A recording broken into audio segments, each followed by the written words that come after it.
Part 1 చూసిరా, part 2 అయితే చూసేయండి. ఇంకా ఫుడ్ సెక్షన్లో అయితే ఐటమ్స్ అయితే అదరగొట్టిల్లు, ఫుల్ ఐటమ్స్ అయితే పెట్టిర్రు.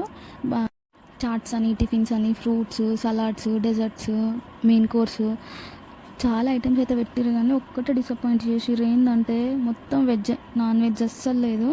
ఇంకా నాన్ వెజ్ లేదంటే డిసప్పాయింట్మెంటే కదా. ఇంకా రీజన్ ఏంటని అడిగితే వరలక్ష్మి వ్రతం అని చెప్పిర్రు. ఇంకా సర్లే ఏదైతే ముందులే అని ఇంకా అన్ని ఐటమ్స్ అయితే ట్రై చేద్దామని ఫస్ట్ పానీపూరితో ట్రై చేసినాము.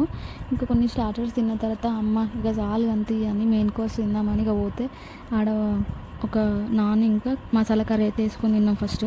ఇక ఆ తర్వాత ఇక ఇవన్నీ కాదు, ఎట్లా ఇన్ని తిన్నా కూడా అన్నం తినాల్సిందే కదా అని ఇంకా దమ్ బిర్యానీ ఒకటి, ఇంకోటి పంచకాయ బిర్యానీ అయితే తిన్నాము. ఆ క్లిప్పింగ్ మిస్ అయింది. ఇంక ఇవన్నీ తిన్నాక ఇక మనం ఏం తింటాం లాస్ట్లో, డెజర్ట్సే కదా. సో లాస్ట్లో ఆప్రికాట్ లైట్ ఒకటి, బొబ్బట్టు ఒకటి, ఇంకా ఇన్ని తిన్నాక పాన్ మిస్ అవుతామా, ఇంకొక పాన్ కూడా తీసుకున్నాము. లాస్ట్లో కుల్ఫీ అయితే కనిపించింది, అది కూడా ట్రై చేసినాం. ఇంకా ఎన్ని తిన్నా కూడా నాన్ వెజ్ మిస్ అయినమే లేదే అన్న ఫీలింగ్ తోటి ఇంటికైతే వచ్చేసినాం. మీరు కూడా ఇంతేనా, నాన్ వెజ్ లేకపోతే ఫీల్ అవుతారా? కామెంట్ చేయండి. వీలైతే ఒక లైక్ కూడా చేసేయండి. అంతే, ఇంకా వీడియో. Bye bye.